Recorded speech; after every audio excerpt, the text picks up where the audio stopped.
Narrative violation.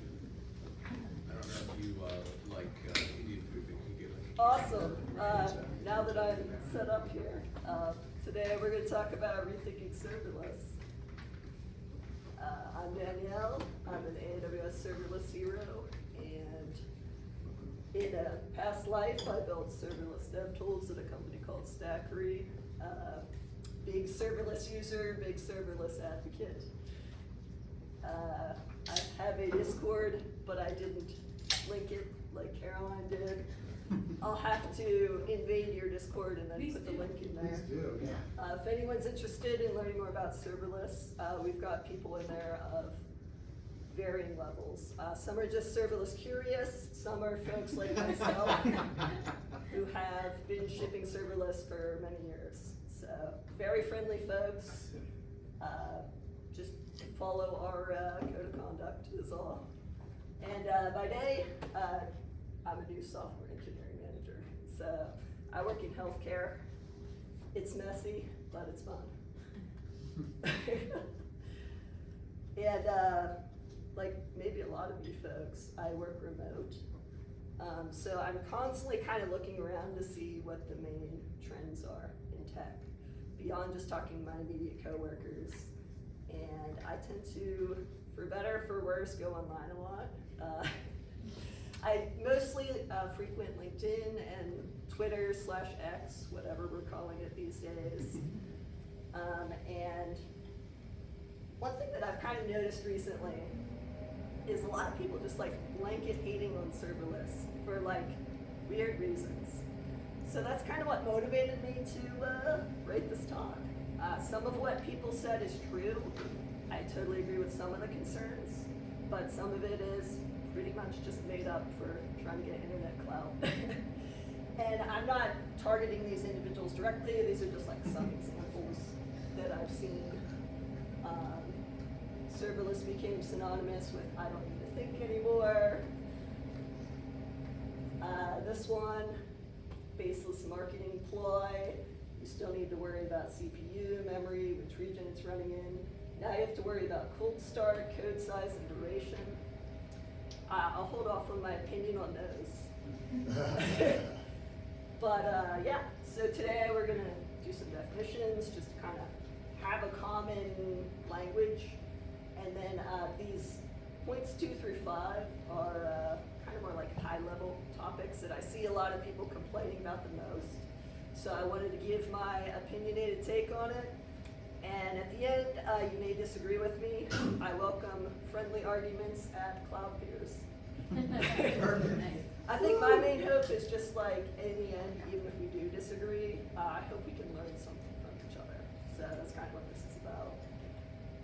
But yeah, some definitions. I hate that I still have to do this in 2024. And it's actually gotten worse because serverless is now used by some as a marketing word, like just slap serverless on it to try to sell more. And that doesn't necessarily always match my definition as a serverless purist. So this will just kind of give you like a baseline of what I call serverless. Again, you may disagree with me, but I got 4 points. So serverless means that you don't have any servers to provision or manage. That's going to be part of the managed service that you're using. It does happen, but you as the end user don't see it. Serverless will scale with usage. So as your application is getting traffic, it'll scale up. As traffic goes away, it'll scale down, and you as the end user shouldn't have to think about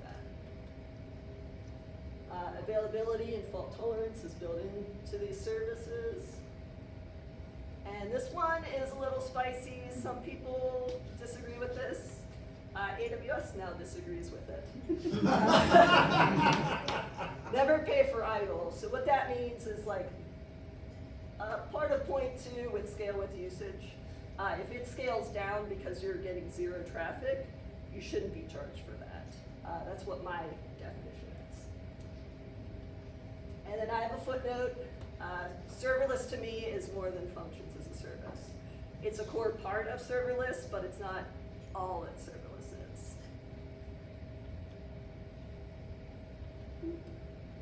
And I've got 2 more points before we move on.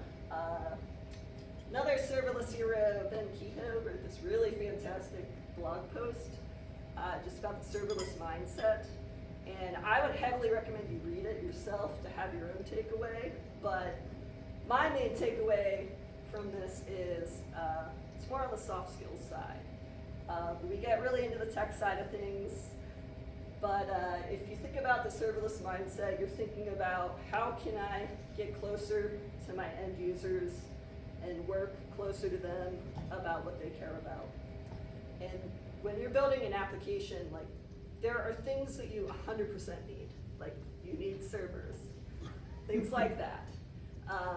But me, as more of a serverless person, if I'm thinking about the serverless mindset, I'm thinking, how can I focus less on the undifferentiated heavy lifting of building, maintaining a server, and how can I offload that to a vendor that I trust so I can focus more on the customer business logic side. And then I kind of hinted at this as well. Serverless is no longer binary. It's no longer serverless or serviceful. There are some new services that came out, some that actually have the word serverless in them, that don't check all of my 4 serverless litmus test points. They might check 2 or 3. I wouldn't completely dismiss them. I would say they are on the spectrum. So let's get to the high-level topics that I see people talk about. Cold starts. So this is a quote from a pretty smart manager that I had. You might be able to guess that I disagree with this take, but my point is not to point out the manager, more to point out that people of all levels and experiences, people new to tech, people who used to be a principal engineer and now are an engineering manager, I've heard this from people of all levels. We tried, but the cold starts were a non-starter for us. And I see this online a lot.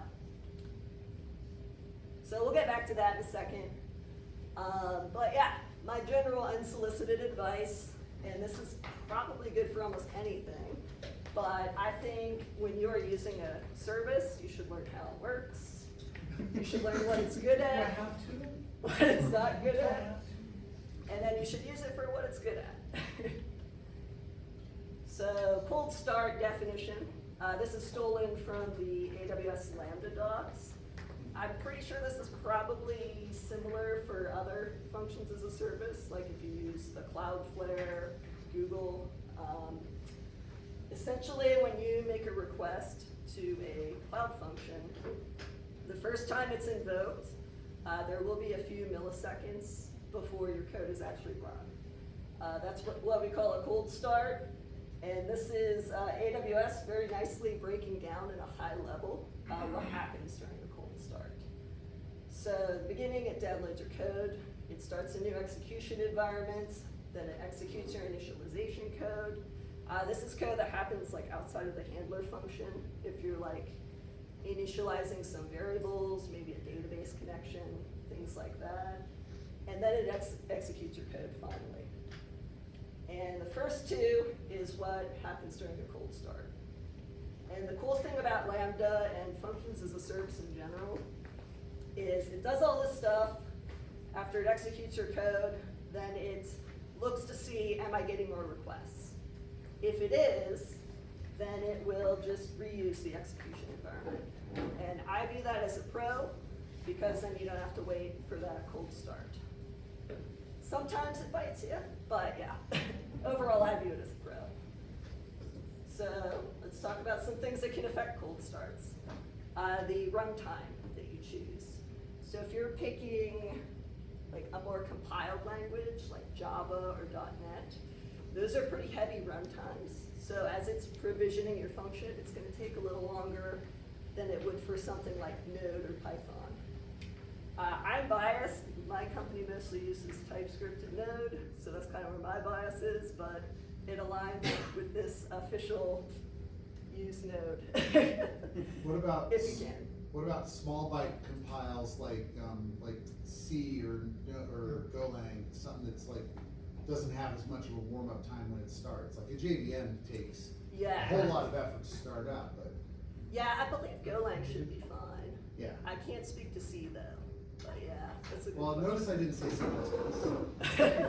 For a reason, But yeah, if you pick a smaller runtime, it's gonna be less beefy, less to provision. Your package size, so this is like the size of your code. Best practice here is to keep it as small as possible. If you have dependencies that you're not using, delete it from your code base to make your package size smaller. This last one is the startup logic. Oh yeah, Matthew. Sorry, just curious on package size, what's the trade-off to that? Are you trading off, for example, number of function calls and the cost associated, or for the performance in the cold start? Oh yeah, so, let me go back here. Yeah, so like here it's downloading your code. So if there's less code to download, then it'll go a little faster. Sure, and is the trade-off of more atomic code, more atomic package sizes, is that more function calls and potentially higher cost in terms of the application architecture? Oh, I see. Potentially. Depends on how you swing it. Sometimes I've seen folks, like, if the package size is huge, sometimes they'll like split it off into like 2 functions. That you have to do back of napkin math for. I can't answer off the top of my head, but yeah. Got it. So, Yeah. so affecting cold starts though, this is affecting just, the performance and the speed of that startup process, and you still have to determine if changing that and optimizing that is in your best interest. Correct, yeah. If you're fine with, waiting for, a few milliseconds, if it's like a background job or something, you might not even need to worry about it. Makes sense. Definitely. And then, yeah, last one's the startup logic. This is admittedly kind of contradictory. It's this part right here. So like the first time it's creating it, it's initializing it the first time. If you have a lot of things in there, I think typically, usually for me, it's mostly initializing like an AWS SDK client, and then like it'll reuse the connection. If you have a lot of stuff there the first time, it's gonna have a lot more things to go through. But the pro is it gets reused. So trade-offs there, but it can affect your cold start time. So get back to my manager. To follow my own advice, I asked him, how were you all using Lambda? And his answer was they had a very large monolithic GraphQL API that they were shoving on a single Lambda. So when he answered that, I was like, yeah, I'm not surprised that you have significant cold starts. But yeah, at that point, they had already put it on ECS Fargate, and it worked great. So best tool for the job, but I guess my point here is context is important. Like online, if you see people being like, oh, cold starts are terrible, like ask them, what are you using Lambda for? Because it's good for some things, but not great for others. And then this is just a tweet from my buddy Claude Shams. He said, we often bike shed on Lambda cold start times without appreciating how long it takes auto-scaling to kick in and for full VMs to warm up when running outside of the Lambda world. Cold starts are graceful degradations when compared against rejected connections. Lambda is just beautiful. So I think, cold starts are something you should be aware of. It's something that's very real, but there's definitely ways to mitigate it. That could easily be its own talk. So let's get to another topic. Oh yeah. So are the cold starts basically only when you're not getting a lot of traffic? Like if you get multiple requests per second, presumably it's always going to be hot or whatever the opposite of a cold start is. It's really just that like, we haven't gotten a request in 5 minutes. That request is going to take 50 milliseconds longer? Correct, yeah. Yeah, it's usually in milliseconds, so definitely. Yeah, if you're doing like a real-time, like API stock trading, like you want that to be up to date. You don't wanna have to wait for like even milliseconds. So there are very specialized use cases where I would say that is not good. But I think in a lot of cases, and this is just my bias speaking, in a lot of cases, it's usually pretty negligible. But that's my bias. I've also seen cold starts get a lot better. I mostly work with AWS Lambda, and like Lambda in 2017 versus 2014, like the team has done a great job at like just shaving it down, for sure. But yeah, let's get into vendor lock-in. This is another common reason why people don't like serverless, or they kind of make it their whole personality as to why serverless sucks online. This is a quote from Cloudflare. I just really liked their definition. Vendor lock-in refers to a situation where the cost of switching to a different vendor is so high that a customer is essentially stuck with the original vendor. Because of financial pressures and insufficient workforce, or the need to avoid interruptions of business operations, the customer will be locked in to what might be an inferior service. And personally, I tend to half agree with this. I do think vendor lock-in is something you should take seriously, take into consideration when choosing a service, because it is definitely possible that like it looks good from the start, and then once you get all your stuff moved over, it's not good. So definitely something to keep in mind, but also, another part of it is, I don't know this guy, but I really like this tweet. He said, some people see vendor lock-in, other people like me see a rich and well-integrated ecosystem of products and integrations that make solving business problems so much easier. So it's really just a trade-off. In some cases, if you build and host the whole thing yourself, you're only dependent on yourself. Your uptime is you. Could be seen as a pro, could be seen as a con, depending on how good you are at what you do. Definitely a con. Yeah, like my code, I don't trust my code. Same thing with managed services too, like it's as good as the vendor you pick. So I generally mostly go with AWS. It's not because I'm like an Amazon lover or anything, it's just they have a lot of options that I like having that. To some people on the outside, it might be seen as a con, because then there's which service do I use? There's so many to pick from. So definitely in the eye of the beholder. I think my take on vendor lock-in is really kind of almost everywhere. People really harp on vendor lock-in in terms of like a hosting solution or a cloud provider, but I also think lock-in exists in like the programming language you pick, because you're locked into that ecosystem of tools. Similar with databases too. I don't really hear people harping on that as much, but maybe I live in a bubble. But yeah, it's always a trade-off. I think you should take it seriously, but also like I've seen companies that were so obsessed with being multi-cloud that like all their time and energy was spent towards being multi-cloud, when they really just needed to be on one cloud. So yeah, it's a balance.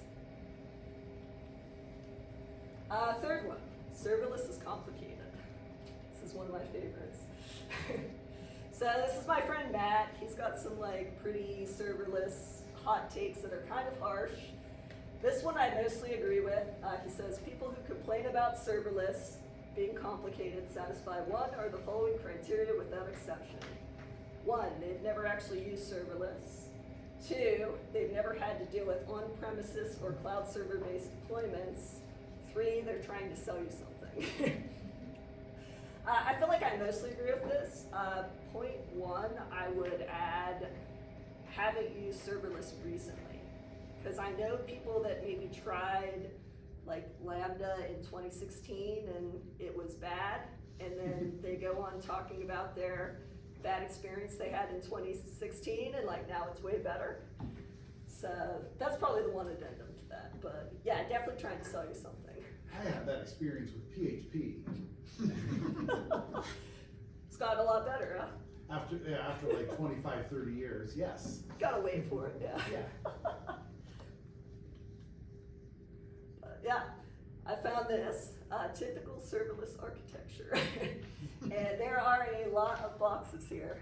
And actually, I would say, to me, this is actually a small diagram, but it really depends.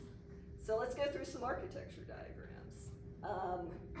This is what like a web service for like a website. Like let's just say it's a REST API on AWS. So you'll have your application load balancer, your EC2 instance, and your RDS relational database. So this is the serviceful flavor of the architecture diagram. Pretty simple compared to this. It's only 3 boxes, so easier, right? A lot of these architecture diagrams hide some things. So if you zoom in to the original architecture diagram, in the EC2 instance, we have an Express.js server with multiple routes, multiple functions that are then talking to multiple tables. So it is a little more complicated than like what meets the eye. Let's move on to what this looks like in AWS serverless. So we have Amazon API Gateway to accept our HTTP requests. Then we have a bunch of Lambda functions. And then these are different DynamoDB tables. So compared to the other one, the 3 boxes, this one is definitely more boxes. So I'm not going to downplay that or lie to you about that. But personally, my bias is I prefer this one because I can see up front where the moving parts are. You may disagree with that though, and I'm fine with that. But yeah, honestly, I think it really depends if it's more complicated or not. Every time I get frustrated with something, one of my friends who also works in tech always says, don't confuse being unfamiliar with something being complicated. So every time I get irritated with something and think, you know, this is so hard, this is so complicated, I hear his voice in my head saying, is it more complicated or am I just unfamiliar with it? So that's one kind of mindset to take.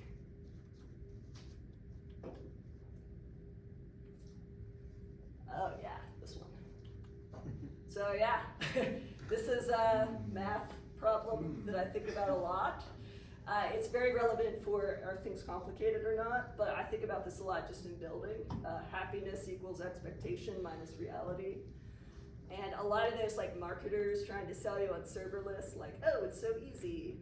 Just simply do this. Just write business logic. So easy. That would inflate your expectation through the roof that it's going to be easy. And then if the reality doesn't line up to that, your happiness will be negative. So that's why I kind of wonder if some of this is on like the serverless community and or marketers trying to sell serverless, just kind of overselling it. So that I tend to agree with. Let's get to serverless is expensive. So if you go on Twitter/X, you will see a lot of tweets like this. Surprise bills. In this case, this person used a company called Vercel. They're a really nice wrapper on AWS. Probably a bad way to describe it, but anyway. Really nice wrapper on AWS, good DX. And they use a serverless billing model. So it's pay per use. This person was lucky/unlucky enough in that their website got a lot more traffic than they were expecting. And what it resulted in was this ginormous bill. So, but yeah, I think my response to that is like, I definitely feel for these people, and I think it's a bigger problem. I think vendors should offer like a kill switch or a way to be like, hey, if I get to spending $200 this month, just shut my stuff off. Some do have it, some don't. So with that I say, with great power comes great responsibility. If you are building serverless services, especially because a lot of times it's pay per use, be ready for the use to be very high. And what I mean by that is have some sort of observability set up so you can see like, hey, I'm getting way more traffic than I'm expecting, and then have a plan to shut it down if it comes to that. If you have endless money, awesome, good for you.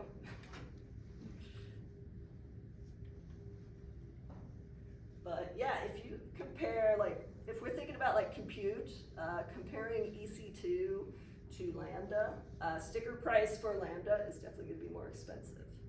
So I'm not gonna downplay that, but serverless costs do include a lot of extra things. And this is up to, you know, your value system, what you value. If you need to do your own patching, go with a non-serverless option. But that's part of the cost. So like you get more, but you also pay more. So I'm not gonna downplay that. And this is my favorite topic. This is a blog post on the Amazon Prime Video. I guess they have an engineering blog. I didn't realize this until a year ago when this was published. Essentially, Amazon Prime Video, they have this audio video monitoring service, and it's a very high throughput service. If you're thinking like Amazon scale, I think Prime Video is included if you're a Prime member. That's a lot of people in America are Prime members. So as you can imagine, it's a lot of traffic. And originally this was set up as microservices, mostly using AWS Lambda, and there's a service called AWS Step Functions that you can use to orchestrate multiple Lambdas, other things too. But I think they were just orchestrating Lambdas, at least that's what they said in the article. And they found that moving from the microservice, you know, serverless type of setup to a monolith backed by EC2 was 90% cheaper for them. So the thing that's funny about this to me is a lot of the serverless haters, like in real life and online, love to link this to me and be like, aha, serverless is terrible, you should not use it. And they get a little surprised when I agree with them. Like, I think this is awesome. Best tool for the job, and Lambda's not for everything. If you have something that's very high throughput that's gonna be constantly on, you're probably gonna get a better billing model with EC2, is my take, So final thoughts. I think doing something is more impactful than just going online and complaining. That doing something could look like different things. If you really hate serverless or really hate anything for that matter, you could just not use it. I'm good with that. In terms of serverless, if you are using it and you're having struggles, you could go to like the vendor that you're using, like if it's AWS, give them feedback, tell them what you would like to see, to try to, you know, be that customer voice to help them improve their services. My favorite thing that I see people do is they'll like be building something, they'll run into a roadblock, and then they'll solve it. But then they'll, you know, write a blog post, write a talk, put out some form of content that other people can read so they don't run into the same problem as you. I love seeing when people do that. And the best part about it is, you know, in this day and age of the internet, it's pretty cheap to do. So as long as you're willing to put yourself out there. But yeah, this is a big one. Be willing to change your mind when presented with new information. I think a lot of people's default is to just double down and be confidently wrong. I'm trying to get better about this myself. And there's many ways to climb the hill, especially in tech. Like there's multiple ways to do the same thing, which I can view as a gift because we all have our own interests and different teams work differently. There is no one true path to do one thing. And then this is something my friend Benjamin said. In a world of opinions, the best thing I think people should be doing is helping others get better in the way that works for them, not spending energy trying to convince them that their way is better. He said it much more eloquently than me. And then after like months of reading a lot of this stuff and getting mad, I went on LinkedIn and wrote this. It's LinkedIn, so I was trying to be professional.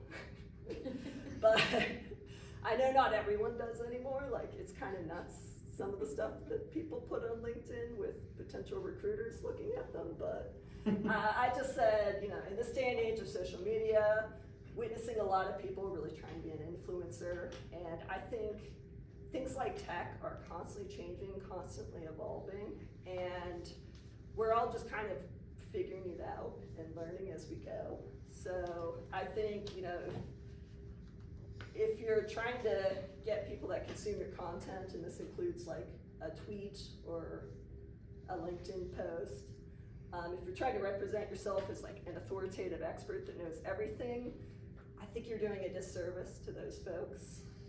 And I've said that, honestly, I think we should use these platforms for sharing our ideas, but also be open to new perspectives, new learning. And I'll leave you with that. Good luck out there.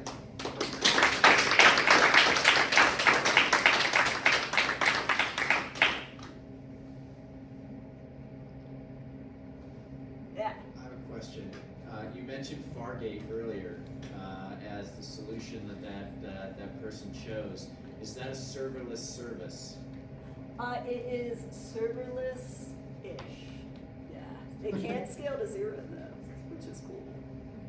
Yeah, it's part of ECS. Instead of launching with an EC2 instance type, you can launch with a Fargate type. And the main difference is Fargate has fewer knobs to turn. But yeah, I've used Fargate in a lot of production workloads, and I've never needed the other knobs. But I'm also a serverless person, so I may be the wrong person to ask. Well, I was going to say it meets your 4 criteria pretty well. So I'm curious if sort of that, you know, but it's still packaging containers. Yeah. You know, it's still server-like, serverless-ish, as you put it. So yeah, curious kind of where you fall on that. Yeah, like, I feel like it's pretty high on the serverless scale. But yeah, you are still doing, you know, some patching and updates and things like that, so. But yeah, actually to further confuse things, you can deploy a Lambda function packaged with a Docker file now. So there's that too. Oh. That sounds like fun. Yeah, it kind of breaks my brain a little bit. Well, does Fargate switch on instances onto bits? You actually have to deploy them. Manage the cold start, yeah. Interesting, yeah, good point, very good point. Yeah, you with Fargate, you probably want it to be running. You don't want to have your desired task count set to Right, 0 your because ECS cluster running. yeah, when it auto scales, that's going to be even slower than a Lambda cold start. But Makes a lot of sense.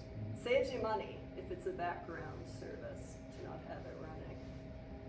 So I'm struggling to think is, you know, whether or not there is a right answer to say, oh yeah, there's a perfect situation in which you might want to use serverless or to not use serverless, and it doesn't seem like there is. The more that I try to like think about that, what's your take?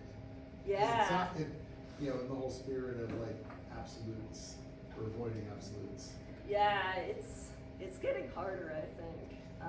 I think my general approach is, and for context, I mostly work at startups, so like smaller companies. Most of them have not been in highly regulated areas. I work in healthcare now, so that's the exception. But yeah, generally my approach is I like to go with serverless first because I find that I can ship things faster with that. But if it's a very specialized use case, or if like I find myself like this Lambda is always on, then I'll switch it to a server. Yeah. Is doing like a bunch of free serverless credits for people wanting to screw around? Because I remember I don't know. when AWS's Lambda feature was first hitting the scene, you'd go to conferences and they'd say, yeah, I did like a million free calls or something like that. Because they wanted people to like start messing with it and learning it. They do have a good free tier. I think you get that for like a limited time period or something. Yeah. It's There's- like, Yeah, there's a lot, so in the spirit of knowing nothing and talking authoritatively. Mike Express, I'm with Cloud Beers, originally I've been to one of the FedTech events. So I was recently working on a project with APRS, which is Amateur Packet Radio, and making a decision around a server architecture in EC2 or serverless. And what it came down to me was the architecture I was able to do was based on a poll model. So I turned it on and it went and pulled an API for a radio transmission. So that worked really well in a serverless model because you could turn it on and off when you needed it. Whereas the other option was a push from a different set of APIs. And that wasn't really going to work for me for a Lambda because it needed to run all the time in order to wait for that transmission to come through. So that's how I made the choice of whether it was going to be a good fit for Lambda or not. And then building it in AWS, the free tier, offers you a lot of flexibility in running things. So the application that I built is running entirely in the free tier. And you can probably scale to, easily a couple dozen users without ever costing any money, if not higher than that. Looks like there's still 1 million requests free per month in the free tier. Yeah, and then they'll charge you based on how long it runs, but it's pretty significant, especially for folks who just wanna bang around on it. Now, is that something that has that danger of maybe to the top of Reddit or something like that, and your little app explodes and then suddenly you. Only if I give you the SMS number that you use to turn it off and on. Yeah, I would caution with Lambda, they have this new thing called, well, I guess maybe it was 3 years ago, time flies. There's this new thing called provision concurrency. If you turn that on, you will be billed with it. Cause you say like, I want this many Lambdas to be warmed up. I think they mostly did it cause a lot of Java users were complaining about cold starts. They also have Snap Start now too for Java. So if you are a Java user, now might be a good time to try it out.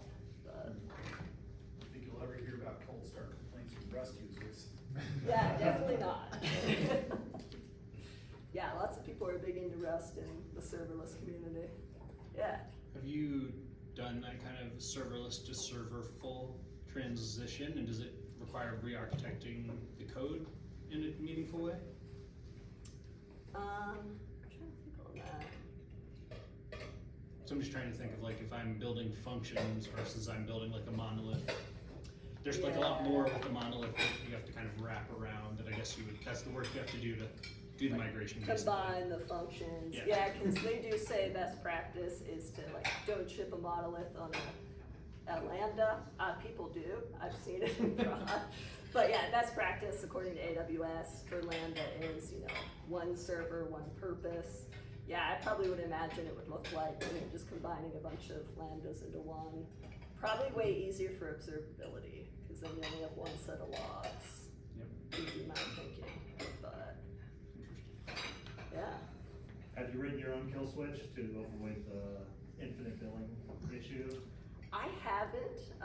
I know with AWS, I've heard they have like billing alerts you can use. Yeah. People have told me though that those are like imperfect, so that's my warning if you're using AWS. Imperfect meaning like sometimes they come a little later. Don't rely on it. If you Yeah. can spend $100, don't set your alert at 100, because by the time you get it, you'll have blown. Yeah, do it like way by. lower. That makes Yeah. sense. I believe Vercel, like the post that I showed, I believe Vercel has an option you can turn on. It's been a while since I've used them, but like a kill switch option. Most Yeah, of them like do, a but none of them spelling. turn it on by default for obvious reasons. That's what it is, yeah. It wasn't turned wonder. on. Wonder why that is. But, yeah, awesome. Thank you so much. It's y'all. Awesome.